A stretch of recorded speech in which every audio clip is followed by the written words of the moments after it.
stopping me now. No, it ain't no stopping me now. Take a little bit of this, mix it with a little bit of that. Let's go bridging the gap. Tell me that you like it like that. Hello, welcome back to Bridging the Gap. My name is David James, and we're here with the County Executive, Julie Giordano. Yeah, thanks for having me, David. Welcome back. Yeah. Welcome back. It seems like you're kind of repeat to our show a lot, which is good. Anytime. There's a lot that goes on in the county. I want to ask you first and foremost, what's going on in the county right now? Oh my gosh, we have so much going on. So we actually have been talking about legislation. So our legislative breakfast is coming up in the next 2 months. It's actually turned into a very big event with, 60 to 70 people that actually attend. And there's going to be a lot of things discussed there. So we're just trying to, sort of figure that out. What are we taking to Annapolis? What are some things that, are going to be good for the county? So we're working on that. Still working through some of our landfill stuff. I know that's something that we're going to be talking about a little bit later on. So we're working through a lot of that. We just had our weekly meetings today. So Mondays are some of our busiest days. So we meet with all of our not all of our department heads, but a good group of our department heads, talking about, different issues and where we're moving forward. Today was our water and sewer meeting with Amanda Pollock, so she was there with us too. So we got a great update on that, moving forward with that. We're working on a lot of different things. I was working on an MOU today between our sheriff's office and our jail. I know WBOC came out with Sheriff Lewis talking about doing the 287G program, which is working with ICE. Our jail has to be utilized, so there has to be an MOU between our jail and the sheriff's office because he doesn't, the deputies don't work within the jail, so we're working on that. So there's a lot of different things that were going on, so. Ooh, okay, so a day in the life of the executive is a busy day. Always, yes, and like I said, Mondays are definitely one of our busiest, so. Wow. How do you keep all that up here? Well, that's what's really difficult is that I think that's why we're so mentally exhausted. I think a lot of people think that, we just work in the office and then I might go to an event and then that's it. And that's not really the case at all. I was working all weekend on a couple of things, kind of looking at what this MOU was going to look like. So we work kind of all hours, and so I'll be working on some things tonight after a couple meetings as well. So yeah, we work all hours. Wow. Okay, thank you. You mentioned the landfill. Where do we stand on the landfill right now? Well, actually, we're in a really good place. Adam gave an update, which I know that you met with Adam Corey before. Yes. For those who don't know, Adam Corey is a wonderful individual who used to work for Maryland Department of Environment. He was actually hired as our Director of Environmental Services, but he's also filling in as our landfill superintendent. So God bless him for doing 2 very large jobs and doing a fantastic job. Based on all of that talk, you heard a lot of critics. Actually, I won't say a lot. You have a lot of people supporting us. You do have a couple critics out there. But what he told us today was that the flow of trash has slowed down. And that's exactly what we needed to see. So, somebody's efforts that, we talked about, are actually working. So, we saw, kind of a decrease in trash, which was really good. So we have, so I think people really understand the predicament that we were in. And I was really happy with Adam. He had a group from the Greater Salisbury Committee. There's a group of individuals that came out and toured the landfill and got to see exactly, what it looks like. It's such, I never realized how detailed and how scientific our landfill is, and we are really doing a great job at getting the right people in place. Adam was the first. We have Carissa Gord. She is our compliance person. She kind of works on the things, she's kind of that liaison between MDE and us and doing the scientific parts of the landfill and where we are. And so we have Jessica who runs the office out there. So we have some really great people in place, and I think our efforts are paying off. So that's a really good thing. So I was really happy with the progress that he delivered this morning. So.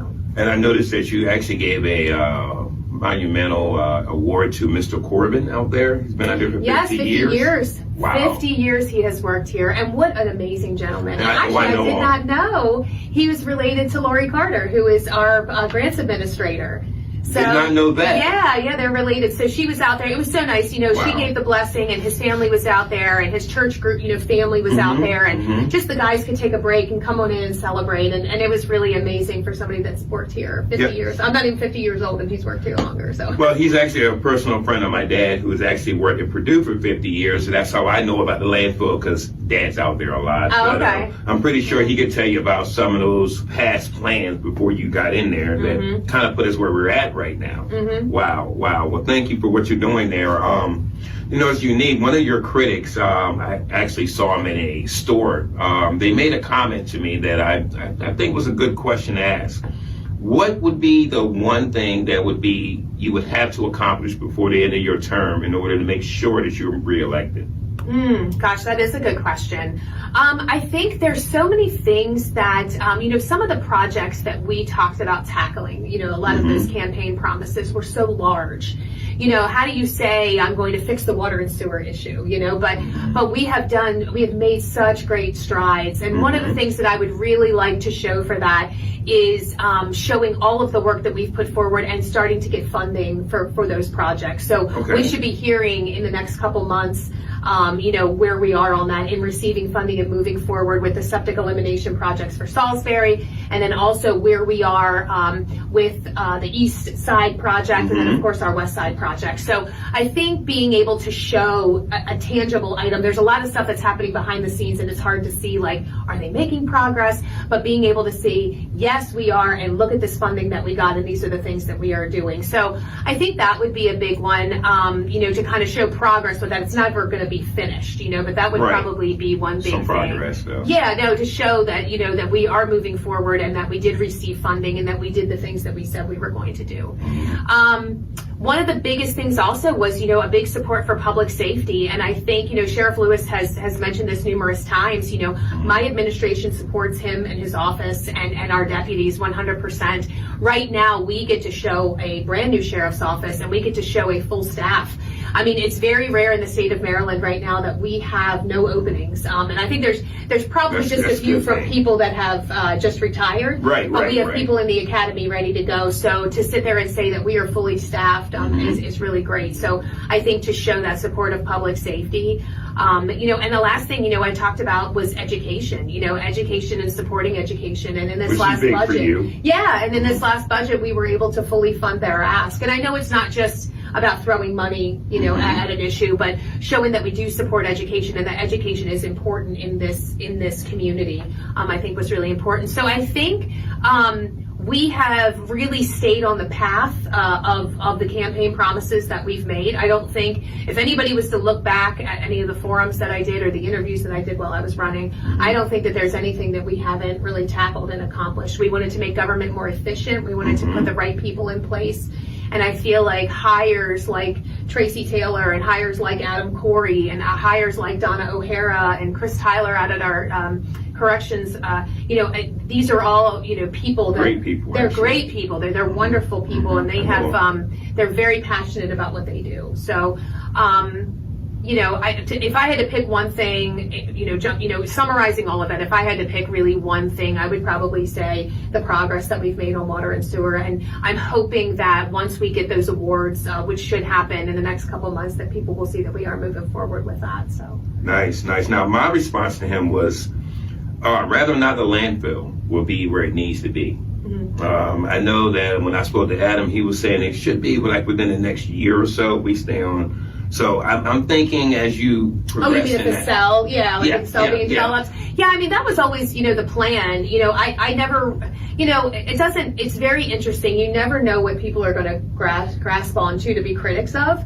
And so a problem, a decade-long problem, and it's so obvious that it's a decade-long problem. Absolutely. This is not a 2-year problem. No. And to sit there, and if anybody believes anything that's being said about this being a 2-year problem, I mean, and those people that actually do their due diligence and go out and look at the landfill or actually just talk to Adam, they realize, okay, this is a decade-long issue. This is not a Julie issue, And I really don't blame any sort of administration. It's just, this is a problem that has occurred, and here we are where we're kind of up against a deadline. And there were some delays, that happened before I was executive, delays in construction, delays on funding from the council. So these are things that just happened, and it sort of caught up to us. And so we've been doing our best to try to deter the trash, and it's very temporary. As soon as we get Cell 7 open, which should be hopefully in May or June of next year, we should be able to breathe easy for a few minutes and then figure out what that expansion looks like. But it will be progress. Oh yeah. See, yeah. I was thinking. But see, what people, not to cut you off, but No, what people okay. don't realize is when I started as executive, Mm-hmm. Cell 10 was not open, Cell 8 was not open, and Cell 7 was not even built yet. So they were in the process of Cell 10. So Cell 10 was completed under my administration. Cell 8 was completed under my administration. It's just that they filled up a lot quicker. So Cell 7 just happens to be the last cell. So when we came in, we were already kind of in a crisis, and we alleviated that crisis at least for a year and a half by having Cell 10 and Cell 8 done, completed. So there already is progress because it's not like those cells were done when I came in. Right. I would like to, what I was thinking about a while ago, Mr. Corbin, who's been here for 50 years, he probably could tell you what has been going on over the years and how this has been a problem because I think I've heard that there was some digging being done and you found out there was trash already there. So I'm pretty sure him being here 50 years, he's probably seen some things that he may not want to talk about. Yeah, so when that site has been a landfill for a while before we started going up, before it became Mount Trashmore, right? So I remember the way it was done, and this was done years and years and years ago, decades ago. I mean, they would just dig holes in the ground and bury the trash. Well, then we built the landfill on top of that. So now that we're digging out and digging the cells out, in these trenches, you'll see trash. So you're already kind of starting at a negative because you have to, then kind of move the trash over. So, but that's okay. We're okay. We've been in touch with EA, who is doing the design for Cell 7. So we're right on track with that. So I feel really good with that progress, but things, take time. So we're waiting patiently, but we are not, just going to stand by. We were going to try to get this done as quickly as possible, just like we did with Cell 10 and Cell 8. Okay, now on the heels of that good news about the trash coming in and slowed down, just to silence anyone who's watching this, has the road division seen any trash on the side of the roads increase? Not that I have seen, especially over the last couple of weeks, but people are going to litter, and I don't, and, as much as I wish, keeping the tipping fee low or making this easier accessible, it's not going to stop people from throwing trash out the window, unfortunately, or dumping, poor Boundary Street. My goodness, I think my guys clean that up all the time. And it just, it's just the way it is. You can't curve and change and curb people's behavior. You just can't. And so unfortunately, if you have the mindset that you go and eat your McDonald's and throw your bag out the window, by raising a tipping fee $4 or whatever is not changing that. You were doing it beforehand. You're going to continue doing it. So I think people just need to take pride in their county. You know what I mean? And we don't want to live in a county that looks like just trash on the side of the road and whatever else. So, and our guys are still working really hard to keep up with that. So okay. I'm gonna move right along. You get a lot of critics. You have a whole lot of critics. Actually, believe it or not, it actually even goes over to those of us that actually get these interviews with you.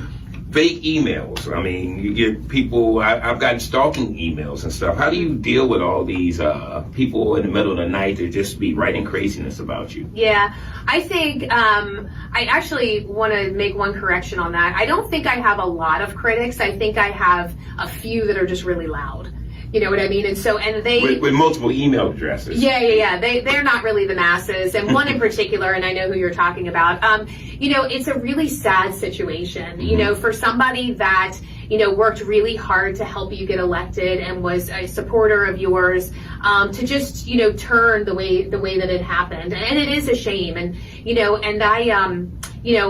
over this past year, I have really tried to forgive this person.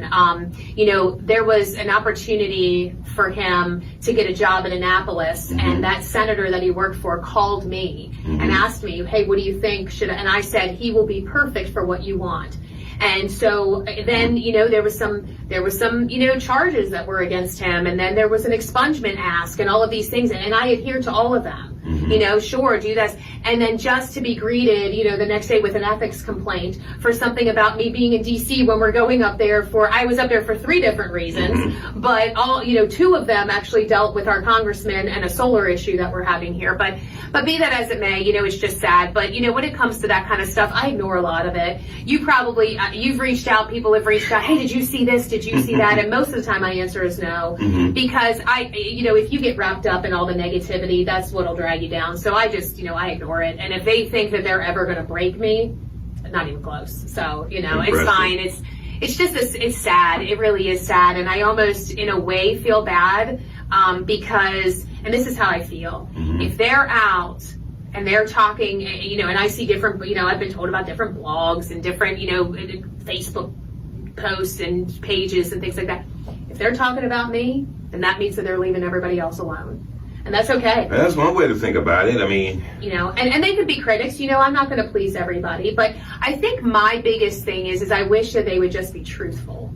Like, just tell the truth. You know what I mean? If you have the whole truth and you really don't like a decision that has been made, that's fair. But when you sit here and spin a narrative to try to fit something, that is just not the case, like, that's what's really frustrating to me. Well, that leads me up to the next question. Do you think that if you didn't have so much criticism on your appointments and things you were doing, do you think things like what happened at the landfill could have been addressed earlier? I mean, again, this is something that I have been given is actually it was brought before council about the problem at the landfill before.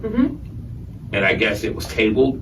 And more important things like saying no to every one of your appointments. Do you think that some of these things could have been taken care of if? Well, what's really interesting is actually if people did their research, when we had our previous deputy director of public works when I first started, who ended up retiring, when he was here, he came to the council in 2018, and it was before the construction of cells 10, 8, and 7, and he said, we're at the top. We're out of room. We got to build these cells. And the council didn't want to hear it then. And that was in what year? That was in 2018. So that was even before you actually... Oh, that was before me. This was when Bob Culver was in office. So this was 2 executives ago. So before me, before John. I would love to get that footage. Oh, gosh. Well, you can look it up. It's right at a council meeting. I'll get it over to you. But yeah, you see that the issues are there. And then in 2022, before I was elected, he wanted to expand the cells, and the council cut the $6.3 million out of the CIP for the expansion at that point in time. So they, so there was a delay from other entities that were not me at all. And so that's my thing about doing the research. Right. So when you do the research, it kind of shows those things. So I think that's the biggest thing, is that if you're going to say that you're going to deliver the news and deliver, information, at least get all of the information.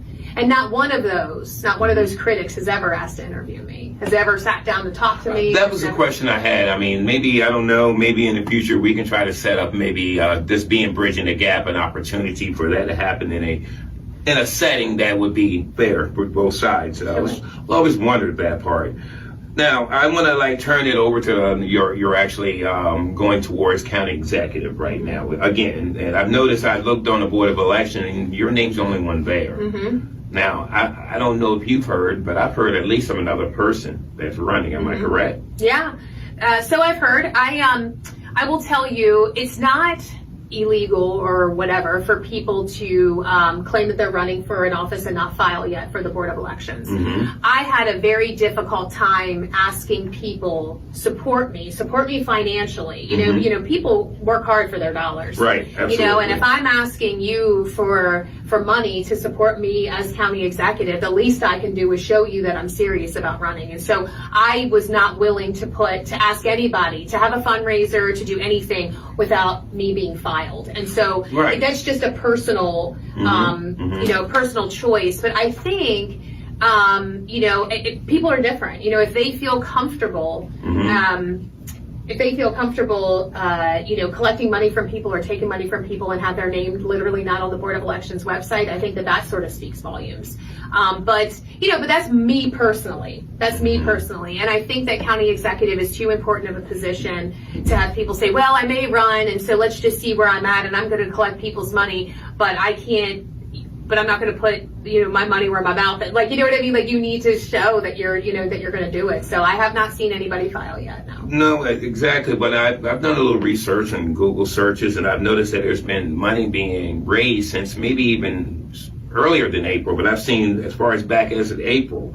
And it is the person we can say her name is, she's actually one of these city council people, Michelle Gregory. But I don't see an authority line or a treasurer, and I'm thinking you've done this before. Don't you have to have these things? Oh yeah, yes you do. And I learned, well, I shouldn't say I learned that, I knew that very well in question A. And this is out there for anybody, but I had somebody tamper with my sign, or tamper with the red signs. You know, there was a couple that were printed early on that didn't have authority lines, and then it was decided. I remember that. Yeah, and then it was decided that they needed an authority line. So I took, we took stickers and put them on there to make sure there was an authority line, and people removed those stickers and took pictures and sent it to the Board of Elections, which ended up, you know, it was kind of a hefty fine, which, you know, again, it's just, you know, people just being dishonest. You know what I mean? And that's what's so frustrating is, you know, when you tamper with somebody's stuff and then, you know, who's done the right thing, and then, you know, and then you send it off as if it wasn't. So that was a little frustrating, but yes, you have to have an authority line. I know that there were some complaints made. I don't know what the final result was of that. So. Yeah, we're going to be looking into that as well. I mean, especially with one of the platforms that she says she's running on is transparency. So I'd like to know, where is the money being, you know, here at Bridging the Gap, we're here to do just that. There are not all Republicans or all Democrats that watch us. So some people do vote the party line. So if you're giving money to any candidate, you should know exactly where your money is going. I mean, I don't even know if they give receipts or whatever, but I mean, some of these donations are pretty big. Just saying. And here's another question.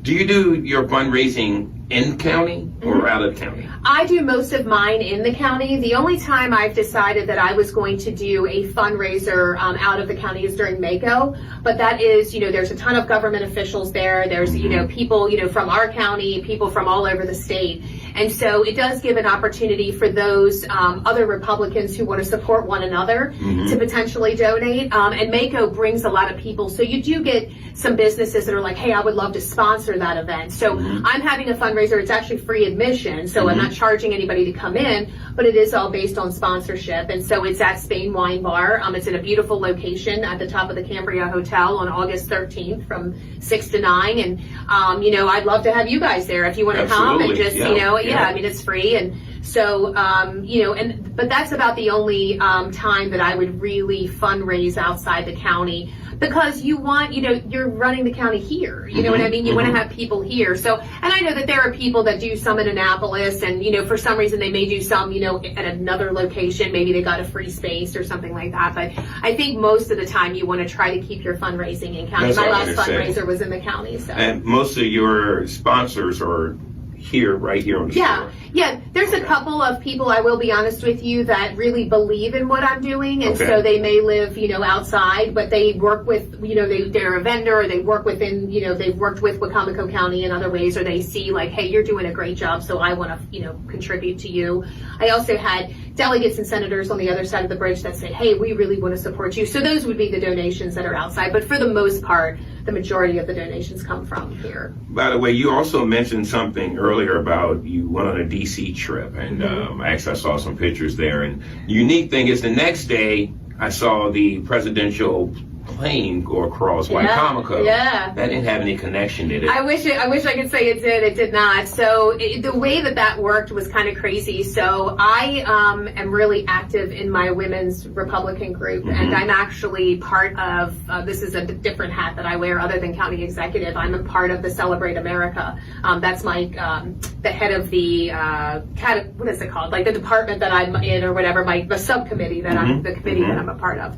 Anyway, they wanted to plan a trip to DC, and so the way that it fell is, so the way that it happens is that if you want to go to the White House, you have to go through your congressional person. So we went through Andy Harris's office.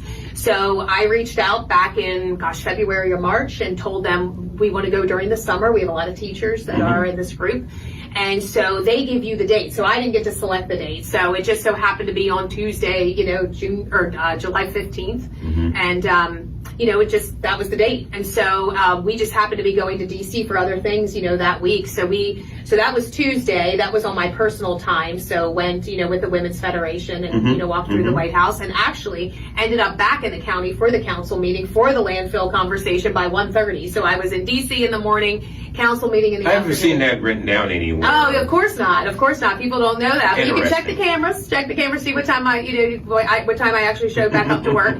And then, you know, that Wednesday we got invited. So we knew Congressman Harris was getting an award for limited government, and we got invited to go to this. And it was really kind of nice. You I went as the executive, as the representative of Wacomico County, and somebody in his district that was able to help celebrate that award with him. And met, Byron Donalds, who's potentially running for governor in Florida. So we met some really great people, there. And so that was in the evening time. So that was after hours. And then Thursday, we had a lunch that, it was kind of funny, they were talking about this lunch, like, oh, she spent county money. No, we paid for it personally. And then we had a meeting with Congressman Harris in the afternoon talking about the solar. So we verified the meeting with him on Wednesday, and then after the award ceremony, chit-chatted with him, and then he said, yes, please come by my office and meet with my staff. So that's what we did. So it just, believe me, I didn't love having to drive. I went there 3 days in a row for 3 different reasons, but it was just the way that it worked out. Yeah, that day was a really busy day for a lot of us. We also had a delegate in also to another meeting that you're normally at, but you had a lot of stuff you were taking care of. Including there was during that council meeting, again, we did speak to Adam prior to that, actually the day before it. He was ready. He had his presentation ready. You also had your other department heads. Now, I want to ask 2 questions, or a two-part, I'm going to build up to this. Number one, do you have a set schedule you have to be there at the office? As an elected official, no. I mean, you really don't. I really try to make sure, I'm usually one of the first ones there in my office, besides the 2 ladies. Like, I usually be the director and assistant director. So I'm usually there between 7:15 and 7:30.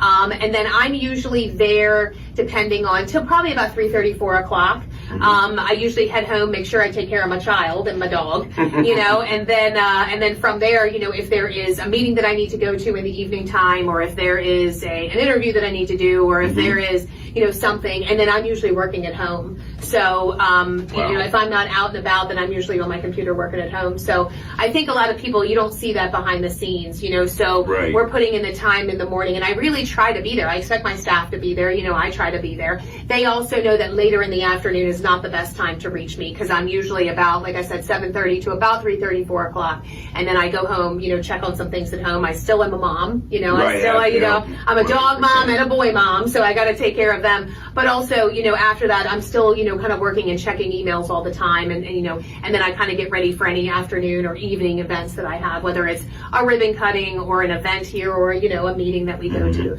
So the reason why I asked that question is I've seen some of the people talk, and they were like, you were all on a field trip while your department head, so you did not have to be clocked in there. You've hired these people, and you're expecting them to be able to handle their job. And that's not that any boss would do that. You expect them to be able to handle it in your absence. Yeah, well, and at the end of the day, the director of administration and the deputy director of administration were both there. So it wasn't like, this was just, it just so happened that this was me planning, a trip with the Women's Federation. And like I said, I didn't plan it for the 15th. That's just what day that it happened to be. But at the end of the day, I actually was back in plenty of time to actually see the landfill situation. But I will tell you, and anybody will say this, when's the last time you see me in a council meeting? I don't attend the council meetings. And I'll tell you why, because there are a lot of times where, especially in public comment, it is the most unproductive place that I have been. There, it is the same 6 people that get up and say the same things over and over again. And unfortunately, our county council president has allowed that, platform to be used. And I'm just not going to be a part of it. My mental health doesn't need it. I'm not going to sit there and listen to it. I am typically in my office listening and watching, and I will tell you, and Paula will tell you, Paula Donalds, she will tell you, we were listening to the council meeting the whole way home. Like, she turned it on, after we were done our tour and whatever, she's, we're listening to it the whole way back. And I told her, I'm like, why are we listening to this right now? But, but it was actually good because we got to hear everything. And then, like I said, I made it back for the majority. I was back before Adam and any of them were done, and was able to reflect with them when they were back in my office. So they were like, what are you doing here? And I said, I'm here, we're here, So I think a lot of people just make assumptions and really don't have all of the information. But again, I'll use your words, not a lot of people, the same people. Right, the same 6. And the same 6 people. Actually, when meeting with Adam, I've also picked up the fact that he doesn't like people to be breathing over his back. He knows what his job is, What I've noticed are my department heads, which is a really good thing. They take such pride in what they do, and they're really good at what they do. And typically from where they came from, Adam from MDE, Tracy from Maryland Department of Planning, Donna, from where she was, they were consistently, even Bunky. They were consistently praised for the good job that they did. And I'm not saying that everybody needs a pat on the back, but what they are not used to is there is never a thank you for everything that you're doing, ever. They are consistently trying to adhere to the requests. They're getting requests from council, criticism from this person, criticism from that person. I'll give you a perfect example. One of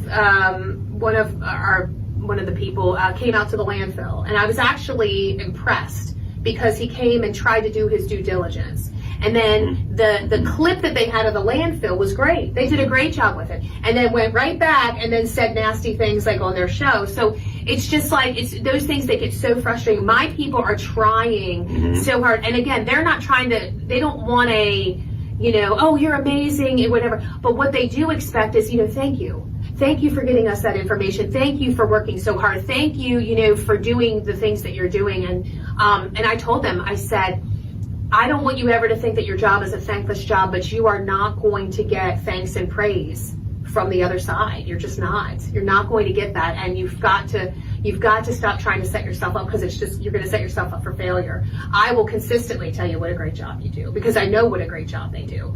But all they want is just somebody to say, thank you for that email, or thank you for the work that you do, or hey, you worked really hard on that and we appreciate it. And they just don't get that. I'm going to change my hats and put on my minister hat and say, that's what God says to you. You do a great job. You may not hear it. Right. And sometimes it is, I'm going to say I thank you. And my wife, who's behind the camera, she'll say it also. It is a lot of times you take in without hearing that, but you do a great job. You were talking about not being in a council room. I actually have to give props to Mayor Taylor, because he gets a lot of ridicule coming in from, but he sits up there and I'm like, man, I don't know how you do it, because I did see you go up there, and actually I think there was a council person that got upset because you don't sit up there anymore. Well, and I had to, and I'll be honest with you, I do give Mayor Taylor a lot of respect for that. I will not put nobody's mental health can sit there and handle that. And honestly, if our council did the things that they were supposed to, where, you're not supposed to be criticizing, you're not supposed to be calling people out by name, whether it's me or whoever, if they would actually adhere to their own rules, those same exact individuals have attended meetings that I have hosted, and they know that I don't tolerate that behavior. And guess what? They don't act that way. They come up, they state what they want to. It's actually, whether it's constructive criticism or whether it's a suggestion, or hey, like, this is my comment, and we move on. So I know that they're capable of having couth and some sort of demeanor up there, but they literally choose not to. And that's what's really sad. And unfortunately, I'm just not going to be a part of that. We have too many good things going on. And, I think that the council honestly has lost a lot of followers because they just don't want to hear that. The people don't want to hear it. I get texts from people all the time, like, we're so tired of the same people getting up there saying the same thing over and over again with no truth or evidence to back up their claims. So